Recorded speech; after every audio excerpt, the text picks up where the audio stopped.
¿Qué tal, comunidad UAD? Me es muy grato saludarles en esta nueva emisión de En Línea, un programa de la Dirección de Televisión Universitaria de la Universidad Autónoma de Tamaulipas. Soy Luis Sosa. Hoy en modo remoto quiero presentarles una plática muy amena con el doctor Héctor Pérez Monsiváis. Él es catedrático de la Facultad de Medicina de Tampico desde hace 13 años y actualmente es coordinador de trabajo comunitario y presidente de la Academia de Sociomédicas de esa escuela. Él nos hablará de las implicaciones, características, riesgos y todo lo que conlleva el padecimiento por el SARS-CoV-2, también conocido como coronavirus. Vamos a la charla. Referir que soy egresado orgullosamente de la Facultad de Medicina de Tampico, doctor Alberto Romo Caballero, en el año de 1983. Y tengo una maestría en educación y una maestría en salud pública. Actualmente imparto las materias de salud pública y de medicina preventiva, así como de epidemiología. Bien, tuvimos, pues es una carrera muy demandante. Tiene uno que cambiar su estilo de vida cuando no está acostumbrado a lo que se requiere para la preparación en cuanto al área de la salud. Y sin embargo, bueno, al curso de los semestres va uno dándole sentido, partiendo de la vocación que uno trae, a los requerimientos que son necesarios para poder culminar la carrera dentro de lo que es la facultad. Esa actitud de ser docente y ser galeno, ¿cómo se dio, doctor? Bien, ya lo traía desde que estaba yo en el servicio social en una localidad que hoy es un pueblo mágico en Tamaulipas. Me invitan a dar clase en la preparatoria local. Ahí es donde empiezo a dar mis primeros pasos como docente. Posterior, bueno, en la formación de la maestría en salud pública, pues algo que a uno le piden es que haga mucha docencia, y ahí es donde empiezo a dar mis primeros pasos en lo que se refiere al área de la salud pública, la cual, bueno, pues gracias a la oportunidad que nos ha dado la Universidad Autónoma de Tamaulipas, va uno consolidando, y esto está complementado con el trabajo que yo he desarrollado. Yo además trabajo en la Secretaría de Salud. Tengo 33 años de servicio y he tenido la fortuna de estar en las diferentes áreas que conforman este conglomerado de conocimientos referentes a la salud pública. Y esto ha facilitado la forma de transmitirle a los alumnos ese sentir por el conocimiento de los problemas de salud de enfermedad que se presentan a nivel de la comunidad. Entonces, una parte muy importante, el transmitir el conocimiento desde la perspectiva de los valores humanos, además de cumplir con la misión de la universidad para crear personas de bien. Sí, por supuesto, y una parte importante es la vinculación con la sociedad. En estas asignaturas nosotros les mostramos a los alumnos para que ellos construyan el conocimiento de cuál es la realidad en la que vive la población, y que vayan descubriendo las causas de por qué la gente se enferma, se mantiene crónica, se complica o se muere. Por un lado, y por otro lado, para que refuercen esa vocación que traen de ayudar al prójimo. En las experiencias que ellos viven cuando nosotros trabajamos con ellos en campo, en las colonias más populares de Tampico Madero, vienen encantados ellos de descubrir lo que nosotros ya sabemos que es lo que existe en la realidad actual, pero les damos la oportunidad que ellos mismos vayan y experimenten para que les nazca ese deseo de estar ayudando permanentemente a la gente. Hablemos de la contingencia presente. El contexto social y económico se han modificado en este año pasado, 2020, con algo nuevo, completamente inédito para la humanidad, y se trata precisamente del COVID-19. ¿Nos podría comentar a grandes rasgos de qué se trata esta enfermedad? Bien, primero comentarles que el antecedente histórico de problemas de salud que maten a mucha gente existe en la historia de la medicina y de la salud pública en el mundo entero. Hablemos de algunas pandemias importantes como la de la peste bubónica o la de la gripe española, donde mató millones de gentes. Y bueno, no habíamos presentado un problema de salud pública tan severo en el último siglo, siglo y medio, como el que ahora se nos está presentando. Este problema, si recordamos, se origina en Wuhan, China, en diciembre del año 2020. La notificación se dio propiamente el 31 de diciembre, y vimos cómo La movilidad que se tiene en el mundo gracias a la modernidad y a la globalización hizo que avanzara muy rápidamente esta epidemia que se originó ahí en Asia y que empezó a llegar a cada uno de los continentes hasta que se convierte en una pandemia global, lo denomina la Organización Mundial de la Salud. Y no es tanto el avance geográfico, sino el impacto que ha tenido en la vida de las gentes. Porque hablaremos un poquito más adelante que el que enferme tiene un cuadro agudo y que por fortuna no muere, puede quedar con algunas secuelas por algún tiempo determinado que le impide desarrollar su actividad cotidiana regularmente. Y vimos cómo iba avanzando esta pandemia, cómo al principio nosotros hacíamos vigilancia de viajeros internacionales, después de viajeros locales a nivel del país, y ahora sabemos que la transmisión se da en todos lados. A donde uno viaje, en donde uno se encuentre propiamente hasta dentro del hogar, tenemos problemas de transmisión, la gente se puede infectar en cualquiera de esos puntos. Estamos hablando pues de esto que es algo cambiante, no predecible y que también implica que se deban tener cuidados preventivos. ¿Qué nos puede decir al respecto? Sí, una de las primeras herramientas que teníamos para luchar contra este virus, el SARS-CoV-2, no era más que eso. Cuando nosotros hablamos de medicina preventiva, hablamos de 3 niveles de prevención. Y el primer nivel justamente es educar a la gente a mejorar sus hábitos personales, sus hábitos de higiene domiciliaria, de higiene de los alimentos, entre otras cosas. Y eso fue lo primero que tuvimos a la mano. Enseñar a la gente cómo se transmite esta infección, que es por vía respiratoria a través de las gotitas de saliva, y que por consiguiente teníamos que tener mucho cuidado en evitar el contacto con esas gotitas de saliva de alguna persona enferma. Y las medidas de prevención que empezamos a promover fue lavado de manos, uso de gel alcoholado, aislamiento, sana distancia, 1,50 m entre las personas, no acudir a lugares donde se congrega mucha gente por el riesgo de infección. Incluso se llegaron a tomar medidas muy severas como cierre de sectores fundamentales como es el económico, el industrial, entre otros, con el afán de evitar el contacto de las personas enfermas con personas sanas a los que nosotros llamamos susceptibles. Después se empieza a difundir el uso del cubrebocas, que ha sido una de las medidas fundamentales para poder contener un poco más la infección. Batallamos mucho porque culturalmente la gente no está acostumbrada a utilizar un cubreboca, y también la polémica de cuál es el mejor cubreboca, eso también nos llevó tiempo educar a la gente de que lo importante es evitar el contacto, sea de salida o sea de entrada, de estas gotitas de saliva. Afortunadamente, muy alto porcentaje de la gente ya utiliza ese cubrebocas. Después viene la aparición de la vacuna.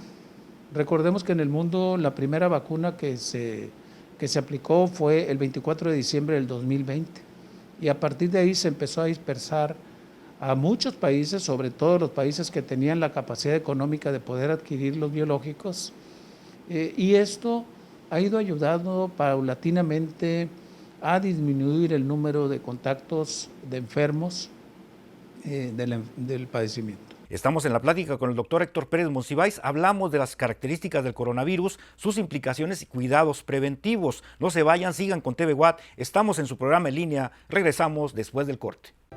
Las conversaciones con los universitarios más destacados, detalles de sus trayectorias, proyectos, ideas, estrategias y planes de trabajo. Soy Raúl Teja y te invito a que seas testigo de los diálogos universitarios. No te pierdas este programa solo por TV Watt.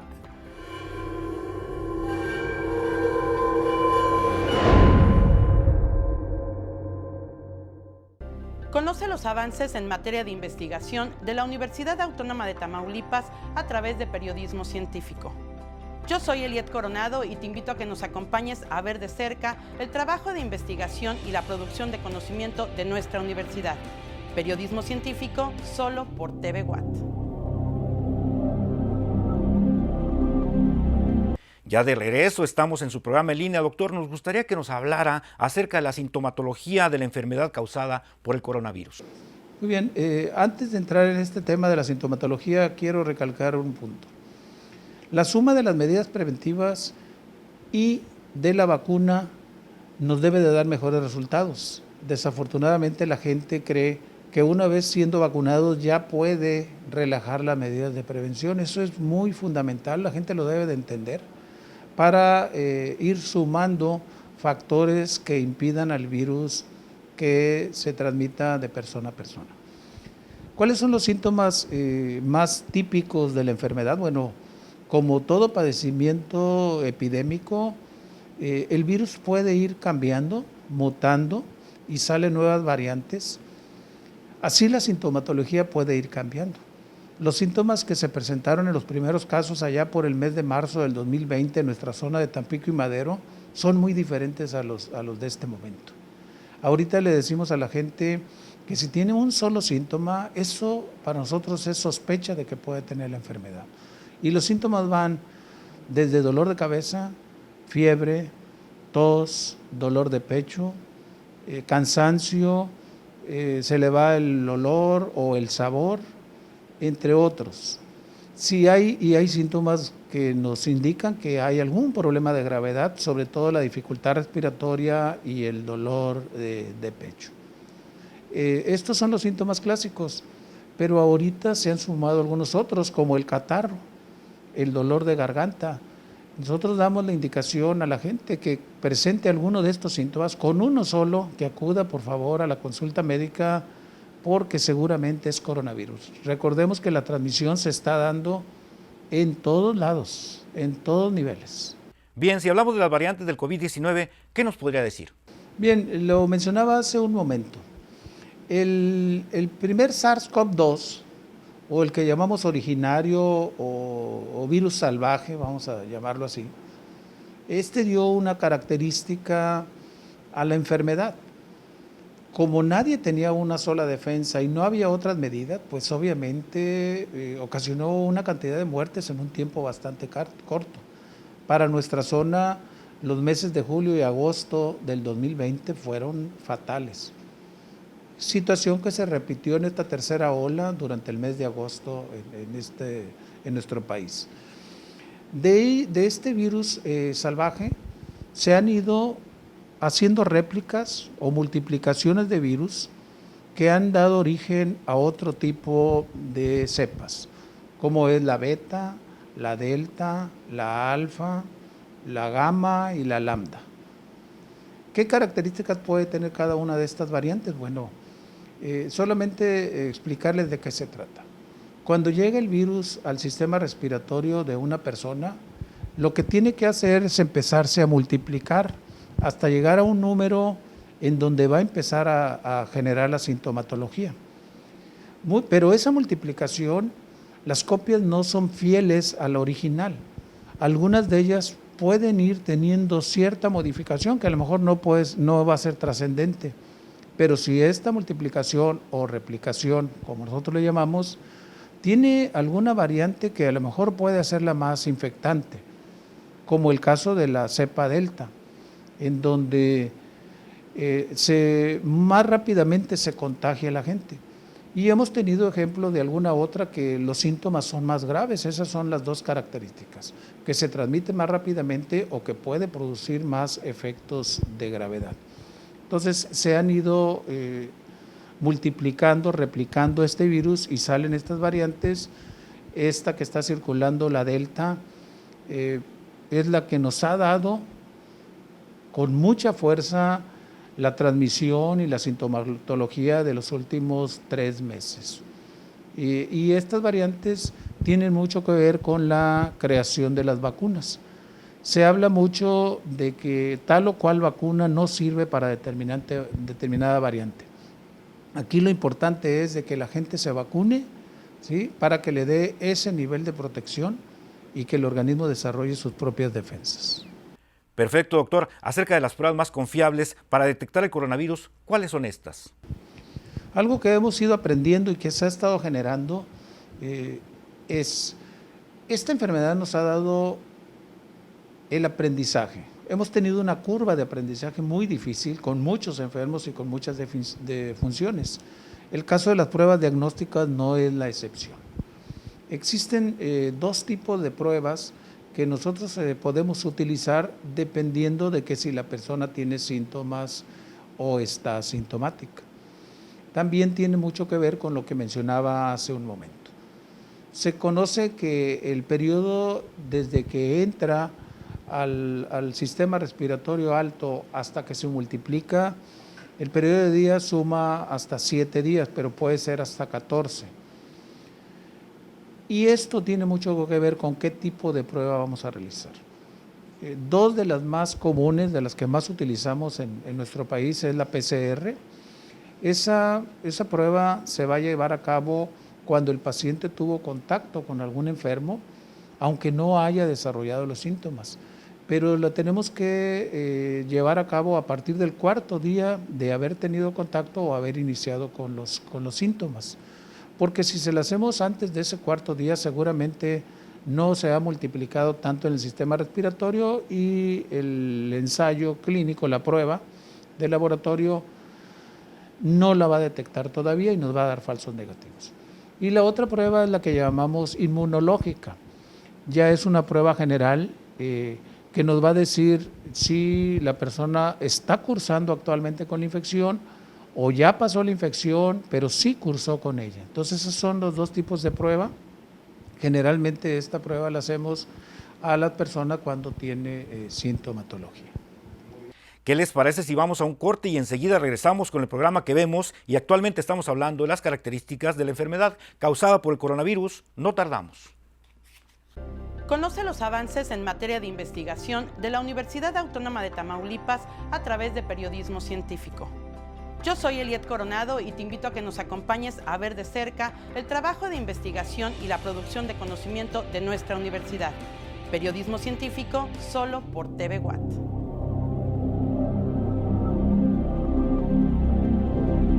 Las conversaciones con los universitarios más destacados, detalles de sus trayectorias, proyectos, ideas, estrategias y planes de trabajo. Soy Raúl Teja y te invito a que seas testigo de los diálogos universitarios. No te pierdas este programa solo por TV Watt.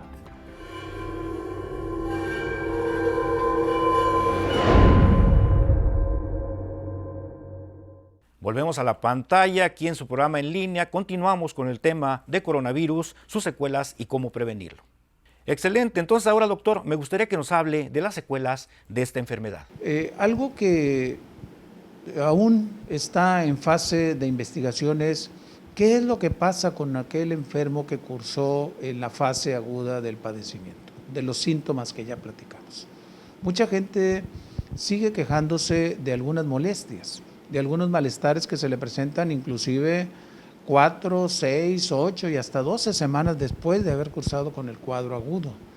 Y cierto, porque el virus ocasiona una inflamación general de todo el organismo que afecta a pulmones, que afecta a riñones, que afecta el corazón, que afecta inclusive el sistema nervioso central y hasta el área psicológica. Por eso producen una serie de signos y síntomas. Depende del estado de gravedad, las secuelas se pueden presentar. Sin embargo, una persona que cursó con un cuadro muy leve o inclusive asintomático puede presentar algún tipo de secuelas. De lo que más se queja la gente es que les queda un cansancio y que su rendimiento pulmonar no es el adecuado. ¿A qué me refiero con esto? A que no puede regresar a hacer su actividad cotidiana porque se cansa inmediatamente y le falta el aire. Esas son dos de las principales secuelas. Y hay otra que pareciera que no tiene relación con el virus. La persona tiene dificultad para concentrarse, eso es frecuente que la gente refiera, que batalla mucho para concentrarse, bueno, resultado de esta inflamación que tiene a nivel de cerebro por causa del virus. Puede haber también afectación a nivel del corazón y por supuesto a nivel de los pulmones. Cuando nosotros consideramos que son secuelas, cuando los síntomas se presentan 4 a 6 semanas en adelante, después de haber presentado el cuadro agudo, que generalmente en los casos leves y moderados dura entre 10 y 14 días aproximadamente.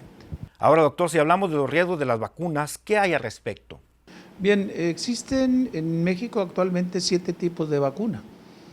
La gran pregunta es, ¿por qué no se utiliza una sola vacuna para el país? La respuesta tiene cierta lógica. La demanda fue mundial y los fabricantes no tienen la capacidad de producir un lote tan grande como para poder cubrir a todo el mundo.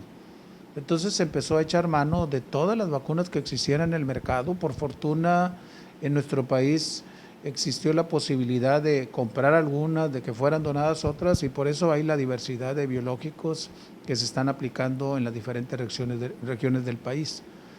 Las vacunas que aquí en nuestra zona se han aplicado es la CanSino, la AstraZeneca y la Pfizer. Como toda vacuna, estas van encaminadas a estimular a nuestro organismo para generar las propias defensas contra el agente, con el posible agente agresor. Esto ocurre con esta vacuna. Quiero decirles que el tiempo que se lleva desarrollar una vacuna es aproximado entre 5 y 10 años.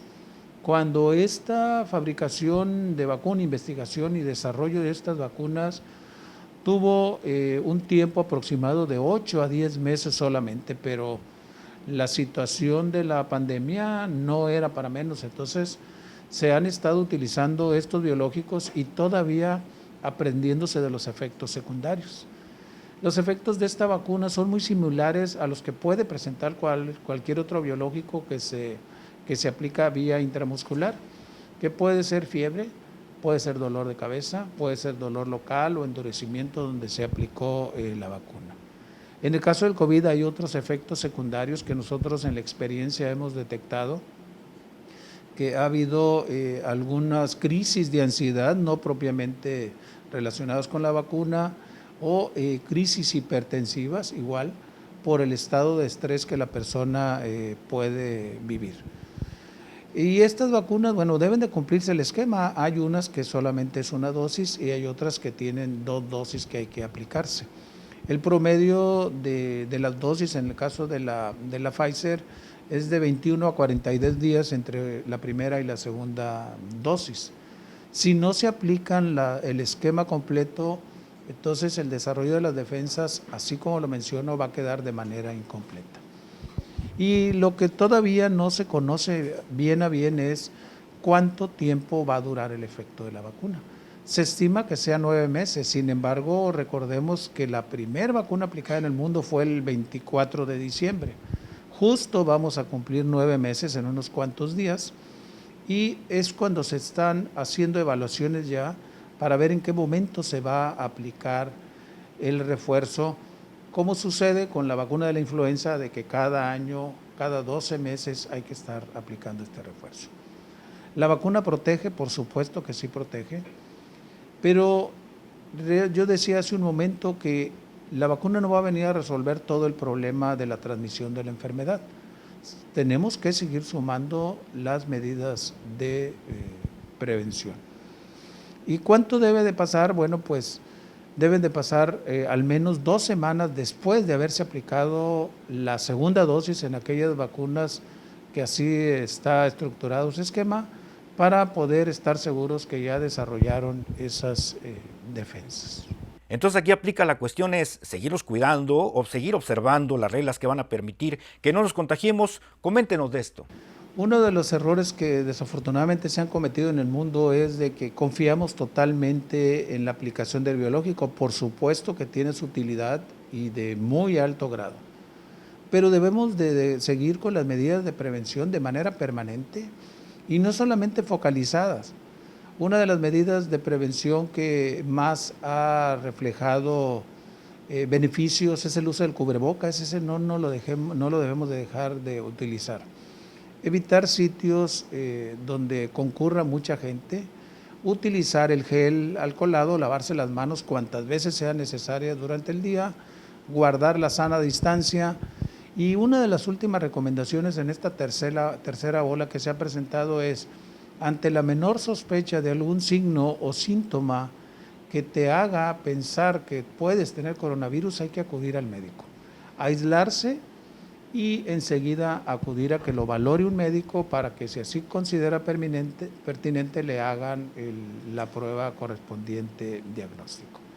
En el caso de nuestra comunidad universitaria y toda la población que tenemos que ver con la Universidad Autónoma de Tamaulipas, tenemos que acatar estas medidas de prevención, aceptar la vacunación, por supuesto, para poder aspirar a tener actividades presenciales de manera híbrida. Esta pandemia no va a terminar de la noche a la mañana. Las pandemias históricamente que se conocen duraron 5 y hasta 10 años en promedio. Nosotros llevamos a 17 meses apenas. Y aunque cumplamos la vacunación por arriba del 90%, todavía se van a seguir dando casos. La vacuna, recordemos que no está hecha en este momento para evitar que una persona se infecte.